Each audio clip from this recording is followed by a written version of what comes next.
पढ़ रहे हैं बायोलॉजी, जीव विज्ञान।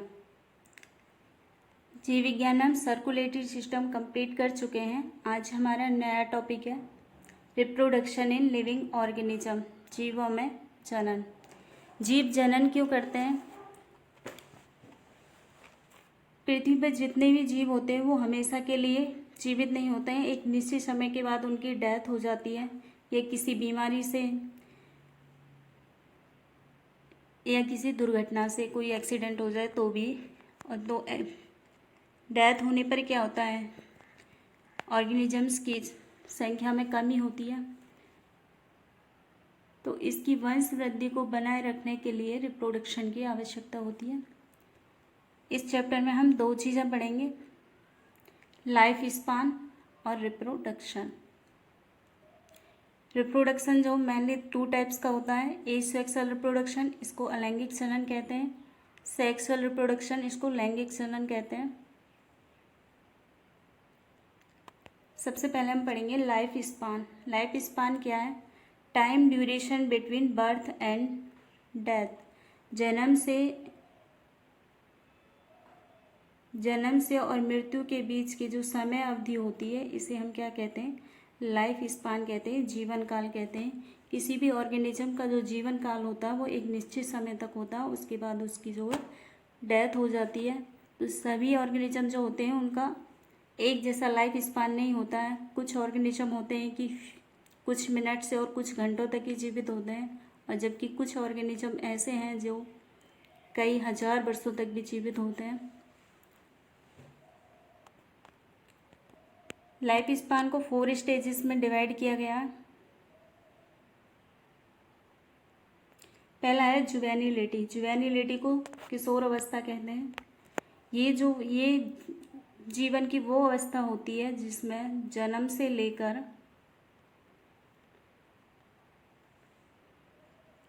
लेकर उस समय तक की अवधि होती है जिसमें कोई भी जीव प्रजनन करने की क्षमता विकसित कर लेता है।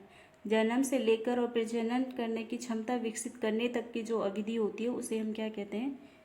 किशोर अवस्था कहते हैं, जुवेनिलिटी कहते हैं। सेकंड है हमारी मैच्योरिटी। मैच्योरिटी को परिपक्वता कहते हैं। इस अवस्था में जो जीव हैं वो रिप्रोडक्शन करते हैं, रिप्रोडक्शन करने के लिए मैच्योर हो जाते हैं, यानी कि अपने जैसे नए जीव को जन्म देते हैं, रिप्रोडक्शन करते हैं। थर्ड होती है हमारी एजिंग एंड सैनेशन। एजिंग एंड सैनेशन में क्या होता है, जो ऑर्गेनिज्म होते हैं उसकी जैसे जैसे एज बढ़ती जाती है, तो एज बढ़ने पर उनकी जो कुछ सेल्स होती है वह डिस्ट्रॉय होने लगती है, बॉडी जो होती है वो डिस्ट्रॉय होने लगती है, यानी कि बुढ़ापा आने लगता है। कुछ पार्ट होते हैं बॉडी के जो वर्क करना बंद कर देते हैं। तो इस स्टेज को हम कहते हैं एजिंग एंड सैनेशन। हिंदी में इसको बुढ़ापा भी बोल सकते हैं। फोर्थ, तो जब बुढ़ापा आने लगता है तो एक टाइम के बाद ऐसा भी आता है कि ऑर्गेनिज्म की डेथ हो जाती है। तो फोर्थ जो स्टेज है हमारी वो होती है डेथ, यानी कि मृत्यु। रिप्रोडक्शन क्या है? All the living organism have a property to produce more of its kind by process called reproduction. तो रिप्रोडक्शन एक ऐसी प्रोसेस है, एक ऐसी प्रक्रिया है जिसमें कोई भी जीव अपने जैसे नए जीव को जन्म देता है। तो इस प्रोसेस को हम क्या कहते हैं? रिप्रोडक्शन कहते हैं। बात करते हैं types of reproduction. Mainly 2 types के होता है, एसेक्सुअल रिप्रोडक्शन। एसेक्सुअल रिप्रोडक्शन को अलैंगिक जनन कहते हैं। सेकंड है हमारा सेक्सुअल रिप्रोडक्शन। सेक्सुअल रिप्रोडक्शन को हम लैंगिक जनन कहते हैं।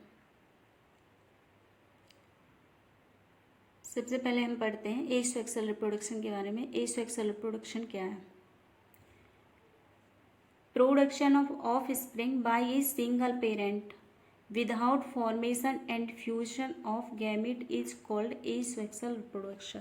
तो एसेक्सुअल रिप्रोडक्शन एक ऐसा रिप्रोडक्शन है जिसमें ओनली एक ही पेरेंट बॉडी पार्ट लेती है, एक ही पेरेंट ऑर्गेनिज्म पार्टिसिपेट करता है, और इसमें कोई गैमेट फॉर्मेशन नहीं होती है। बिना गैमेट फॉर्मेशन और बिना गैमेट फ्यूजन के होता है।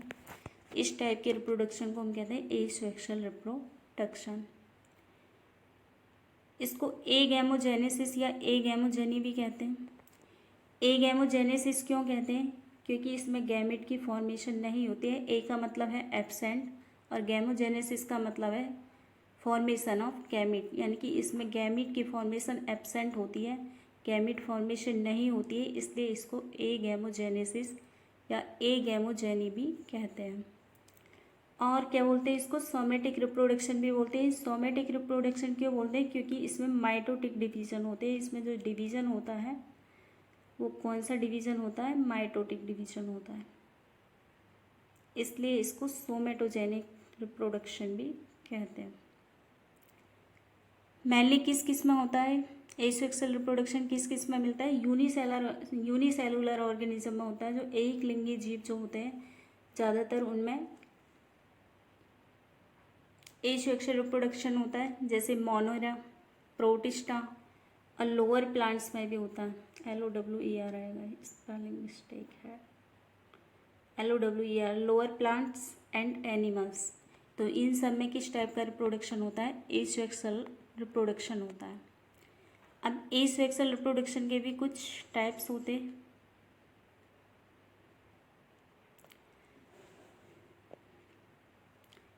एसेक्सुअल रिप्रोडक्शन में क्या क्या आता है? Binary fission. बाइनरी फिजन को द्विखंडन कहते हैं। इसमें जो पेरेंट बॉडी होती है वो दो खंडों में टूट करके दो नए जीव बनाती है। सेकंड है मल्टीपल फिजन। मल्टीपल फिजन में पेरेंट बॉडी टूट करके बहुत सारे नए ऑर्गेनिज्म बनाती है।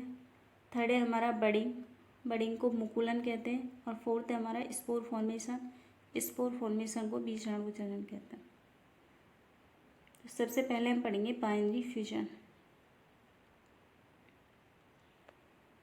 बाइनरी फिजन को द्विखंडन कहते हैं। बाइनरी का मतलब है दो, फिजन का मतलब है खंडन, द्विखंडन।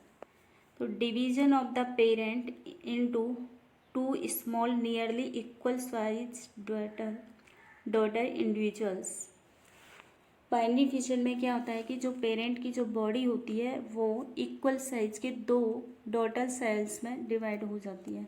तो इस टाइप के जो फिजन होता है उसे कहते हैं बाइनरी फिजन। बाइनरी फिजन का एग्जाम्पल है अमीबा एंड बैक्टीरिया। अमीबा में भी बाइनरी फिजन होता है और बैक्टीरिया में भी बाइनरी फिजन होता है। अमीबा में जो बाइनरी फिजन होता है वो होता है इरेगुलर बाइनरी फिजन। इरेगुलर क्यों होता है? क्योंकि अमीबा की जो शेप होती है ये इरेगुलर होती है, ये चेंज हो जाती है। इसके ये सूडोपोडियम जो है ये, क्योंकि इस सूडोपोडियम इसको किस में हेल्प करता है? मूवमेंट में हेल्प करता है। ये न्यूक्लियस है, ये साइटोप्लाज्म है। तो ये हमारा पेरेंट ऑर्गेनिज्म है। इसके बाद इसमें क्या होता है? माइटोटिक डिवीजन होता है। माइटोटिक डिवीजन होने पर इसका जो न्यूक्लियस होता है वो टू पार्ट्स में डिवाइड हो जाता है। ये न्यूक्लियस है और ये न्यूक्लियस टू पार्ट्स में डिवाइड हो जाता है। इसके बाद जो इसका साइटोप्लाज्म जो होता है वो भी दो पार्ट्स में टूटने लगता है। यहाँ पर जो न्यूक्लियस है वो दोनों पार्ट्स में अलग अलग बन गया और साइटोप्लाज्म भी।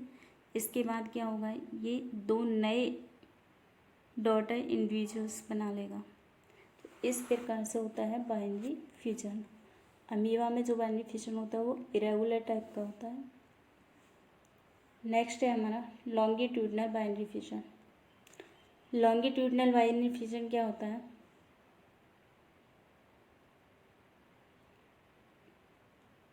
लॉन्गिट्यूडनल बाइनरी फिजन का मतलब है जो ऑर्गेनिज्म, मान के चलो कि ये कोई ऑर्गेनिज्म है, इसकी जो बॉडी होती है वो लेंथ वाइज डिवाइड हो ऐसे। तो इस टाइप के ये दो पार्ट्स में टूट जाए, एक पार्ट हमारा इधर वाला हो जाएगा, एक इधर वाला हो जाएगा। तो इस प्रकार का जो डिवीज़न होता है उसे हम कहते हैं लॉन्गिट्यूडनल डिवीज़न। और लॉन्गिट्यूडनल बाइनरी फिजन जो है वो फ्लैशलेट्स में मिलता है। फ्लैशलेट्स में जिसका एग्जांपल है यूग्लिना।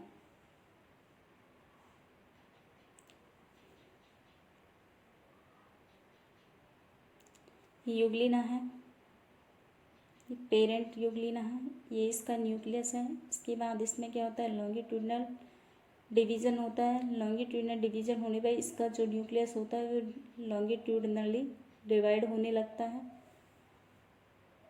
और इसका साइटोप्लाज्म, इसके बाद इसका साइटोप्लाज्म में डिवाइड होने लगता है और ये 2 नए डॉटर इंडिविजुअल्स का निर्माण करते हैं। तो यूग्लिना में किस टाइप का डिवीज़न होता है, लॉन्गिट्यूडनल बाइनरी फिशन होता है। थर्ड है हमारा transverse binary fission. Transverse binary fission, अभी हमने लॉन्गिट्यूडनल बताया था कि ये कोई ऑर्गेनिज्म की बॉडी है, अगर इसको इस तरीके से कट किया जाए या डिवाइड किया जाए तो ये लॉन्गिट्यूडनल था, क्योंकि ये लेंथ वाइज कट किया हमने इसको, ये लेंथ वाइज कट किया। इसका एक पार्ट ये है और दूसरा पार्ट ये है। लेकिन अगर किसी ये कोई ऑर्गेनिज्म है और इसकी बॉडी को इस तरीके से डिवाइड किया गया है हॉरिजॉन्टली, तो ये जो डिवीज़न है इसे कहते हैं हम ट्रांसवर्स डिवीज़न।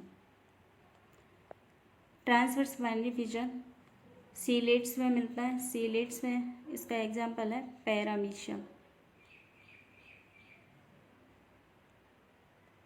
ये पेरेंट पैरामीशियम है।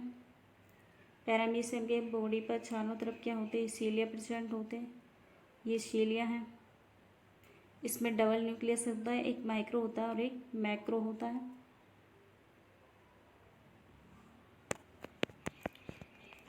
इसमें ट्रांसवर्स माइटोटिक डिवीज़न होता है। माइटोटिक डिवीज़न में कौन सा डिवीज़न होता है, ट्रांसवर्स डिवीज़न होता है। ट्रांसवर्स डिवीज़न में इसका जो न्यूक्लियस होता है वो ट्रांसवर्सली डिवाइड होता है।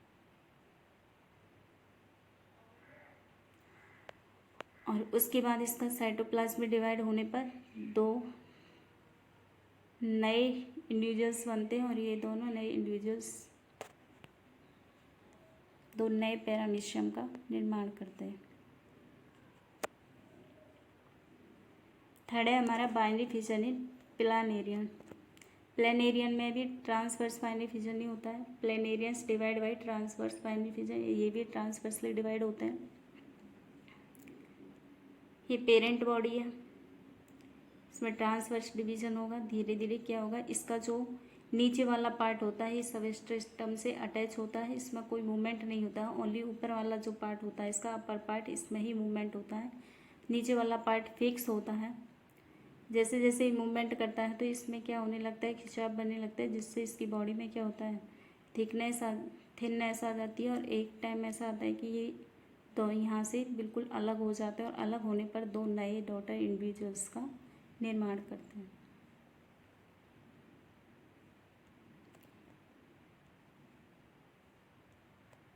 In binary fission the parent body disappear when its divide into daughter individuals is completed।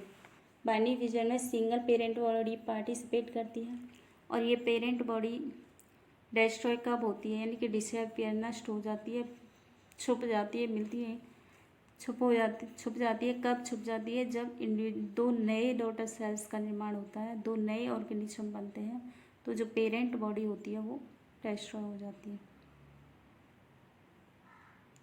The parent can not be said to died as no dead body is left. हम ऐसे organism को dead organism नहीं कह सकते, क्योंकि इसमें जो उनकी जो डेड बॉडी है वो नहीं मिलती है। क्यों नहीं मिलती है, क्योंकि उसकी जो होल बॉडी होती है वो नए ऑर्गेनिज्म में डिवाइड होती है, तो इस प्रकार से हम इनको डेड ऑर्गेनिज्म नहीं कह सकते। Thus the organism that undergo binary fission are immortal. इसीलिए जो जिन ऑर्गेनिज्म में बाइनरी फिशन होता है वो इमॉर्टल होते, अमर होते हैं, क्योंकि इनकी जो एक पेरेंट बॉडी होती है इसी से ही 2 नए ऑर्गेनिज्म का निर्माण होता है। ये मरती नहीं है कभी भी, आगे आगे चल के इसमें डिवीज़न होता रहता है और 2 नए ऑर्गेनिज्म बनते रहते। इसीलिए हम ऐसे ऑर्गेनिज्म को कहते हैं इमॉर्टल, यानी कि अमर। अमीबा को इमॉर्टल ऑर्गेनिज्म कहा जाता है। आज हम यहीं तक पढ़ेंगे। नेक्स्ट वीडियो में हम पढ़ेंगे मल्टीपल बाइनरी फिशन, यानी कि एसेक्सुअल रिप्रोडक्शन को नेक्स्ट वीडियो में कंप्लीट करेंगे। Thank you for watching.